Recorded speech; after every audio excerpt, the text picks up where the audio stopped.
If you are a fitness freak and regularly doing workouts and all, you might have seen about this supplement, that is creatine monohydrate. What happens in general is whenever we think of these supplements, we will be fed up with numerous doubts like whether this is an stimulant and whether taking creatine will lead to kidney injuries, hair loss, and sometimes even they think of heart related risk as well. And those who actually doesn't know about this particular supplement, many a times you might have seen the other family members or friends will be looking at you as if you are taking some abusive substance whenever you open the bottle of creatine. This is very common scenario. So as a health expert, also a fitness freak, I thought of sharing the scientific background related to creatine. So this video will be helpful for medicos because many a times your friends and family members or even during your workout session and all, other people will be asking you regarding this supplement. Or if you are a gym trainer or regular gym goer, you have to know the scientific details regarding this supplement. So the first thing is, this particular supplement, that is creatine monohydrate, is the most extensively researched, highly effective and cost efficient sports supplement available in the market. And to be clear, it is not a stimulant, but a foundational biological substrate which will increase high intensity exercising capacity and lean body mass. All these are also my personal experience with the use of this particular supplement. So what happens is, for all the cells in our body to function properly, they need only one molecule, that is ATP. This is like the balance in our account for the expenditure. So we need to keep it optimum for the ideal expenditure. Similarly, all the cells need ATP. So when they do some work or activity, they will be losing phosphate, leading to formation of ADP. So this is triphosphate, 3 phosphate groups are there. When they do some activity, they will lose one and lead to diphosphate, that is ADP. This will be happening in all the cells of our body, including the skeletal muscles, especially during workout. So to keep the cell active or the muscle active, we need adequate amount of phosphate and the active form ATP. So to make this utilized form of ADP into the active molecule, we need phosphate, and the supplementation of creatine will help in the phosphorylation of ADP.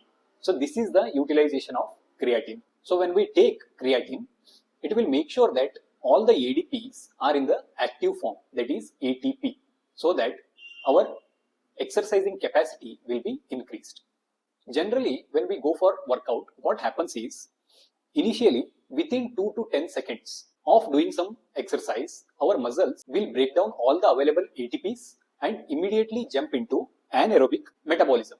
So what happens in anaerobic metabolism is, because of the non-availability of ATP, body will undergo anaerobic metabolism, which will lead to production of LDH and other acidic substances which will accumulate in the muscle, leading to fatigue. So you might have seen, when we start some exercise, after some 2 to 10 seconds, immediately we might feel the depletion of energy. And as the reps increases to some 14 or in some individuals 18, because of the accumulation of these anaerobic substrates, we will feel fatigue and we will stop it there. And after some break, again there will be regeneration of the ATP, which will be happening normally. But with the supplementation of creatine, there will be, first of all, high base level availability of ATPs. So it will increase the level of baseline ATPs. Also, after the conversion, after some 10 seconds and all to ADP, this creatine will help in rephosphorylation of these molecules, again leading to the re-availability of ATP molecules, which will help us to maintain the exercise for quite a longer time so that we can have more reps. If you are doing some 14 reps initially, with the utilization of creatine, we can increase it to 18, 20 like that. So the exercising capacity will be definitely increased. The one more advantage of creatine is, it will act as an osmolyte. So it will drag the water into the muscle cells. So naturally muscle swelling will happen, increasing the muscle volume. This increased volume is a trigger for signaling pathways leading to muscle building. So this is one more advantage we can say. That's why it will lead to increased lean body mass. So if you are working out constantly for very long period of time, if you are noticing there is no much changes in the muscle volume, in that case, taking the help of creatine will definitely help to increase the lean muscle mass. So overall, what are the advantages of taking this supplement is, it will increase the power and strength of performance by about 5 to 15%. And we can see hypertrophy of the muscles in a good form. That is, increase in the lean mass we can observe. And according to numerous clinical data, it has been observed that there will be improvement in the cognitive functions as well by reducing mental fatigue even during sleep deprivation states or during high metabolic demand states. So there will be some cognitive benefits as well. Now, even I had this doubt. Just like the skeletal muscle, our heart is also having muscle, right? So what if taking this supplement leading to abnormally hypertrophied cardiac muscles, which is not a good change we can say. But when I read about this particular thing, what I understood is, though cardiac myocytes, muscle cells, utilize the similar mechanism of creatine phosphorylation and all, just like skeletal muscles, the difference is these myocytes will be constantly working without taking rest, and that's why the endogenous mechanisms will make sure to transport adequate ATPs without any need of external support. But actually the problem comes when there is some issue to the heart. For example, if the individual gets heart attack or myocardial infarction, what we say, or if there is decreased capacity of the systolic function, in that case the reserved pool in the cardiac myocytes will be lower. So actually what happens, opposite to the imagination, is in such situations supplementing with creatine will help that individual to replenish the depleted stores of ATP, which will positively help in improving the cardiac function. So this is the finding seen in clinical trials. So just for the comparison, in skeletal muscle, this ATP saturation will be maintained by endogenous mechanisms to up to 60 to 80%. So whatever the support we are giving out from outside will be just 20 to 40% by supplementing with the creatine. Whereas in heart muscles, 100% of this requirement will be fulfilled by the endogenous mechanisms. So whatever we are giving as supplement will not alter the endogenous capacity of the heart. That's why even blood pressure, the heart rate, all these hemodynamics will remain stable even with the supplementation of creatine. That's why there will not be any pathological hypertrophy in the heart. Whereas this 20 to 40% benefit in skeletal muscle will lead to muscle growth, which is again helpful for that individual. So this I have mentioned, in healthy heart there is no positive as well as negative effect of creatine. Whereas in pathological heart or some illnesses like chronic heart failure or ischemic heart disease, instead of negative, studies have shown that creatine supplementation will help positively in the contractile function of the heart. So what is this 100% saturation state we are discussing since then? In skeletal muscles, the muscles will be loaded with about 60 to 80% of the ATPs. So to make it 100%, we will be taking the help of creatine.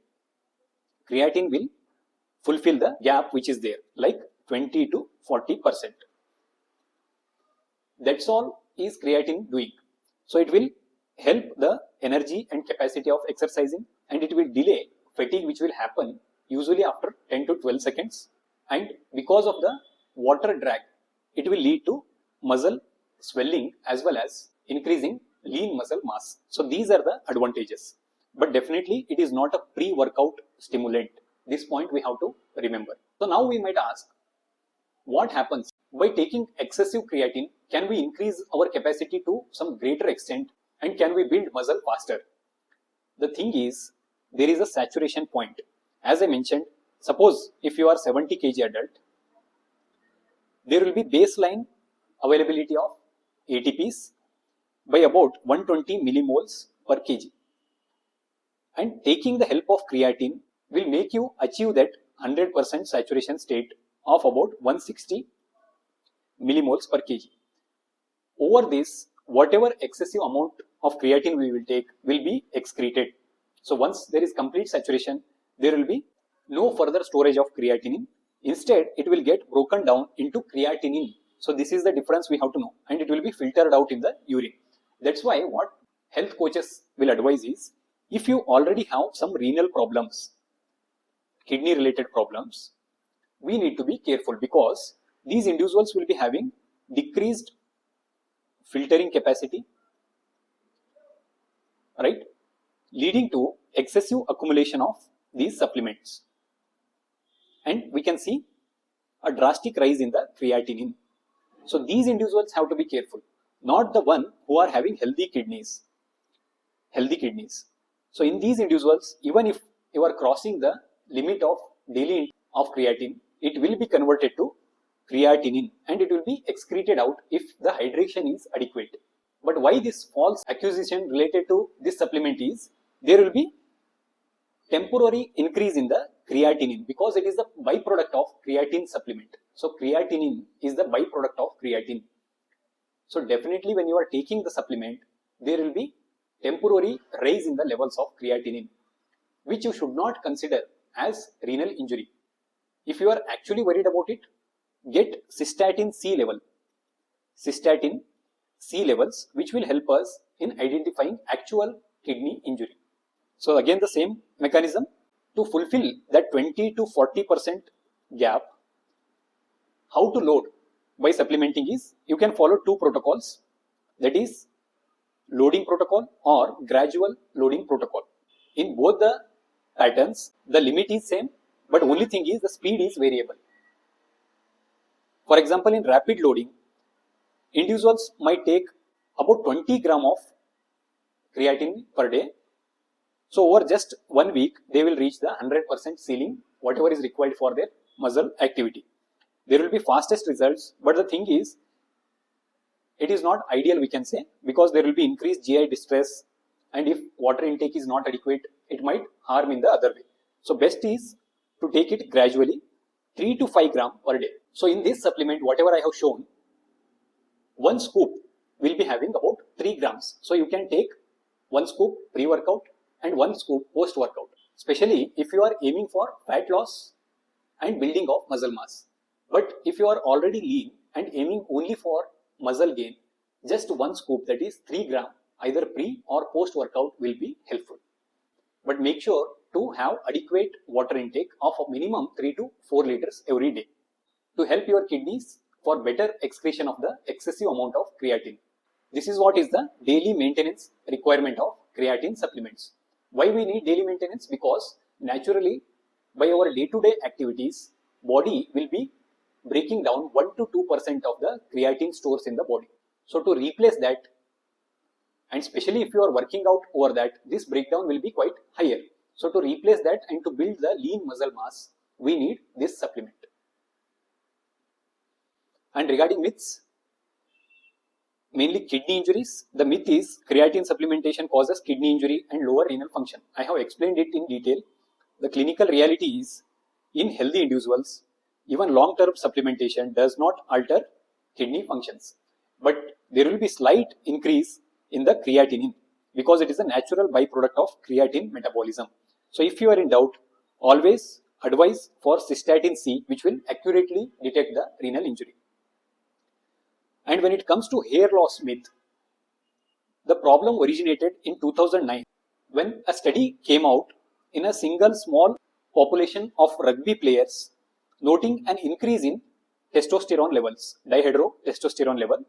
But when they repeated the similar studies in other populations, it was never replicated. So the clinical reality is, numerous subsequent and highly rigorous studies have repeatedly demonstrated that creatine supplementation has no significant effect on either testosterone levels and even hair thinning and hair fall. So all these are just myths. Do not worry about all these things, because creatine supplementation is highly studied, cost effective, and one of the best sports supplement we can say. Share this video to all the fitness freaks whom you know. If this video is helpful to you, do not miss to like as well as Please subscribe to our channel for more such health related informations which are supported by the scientific evidences. Thank you so much.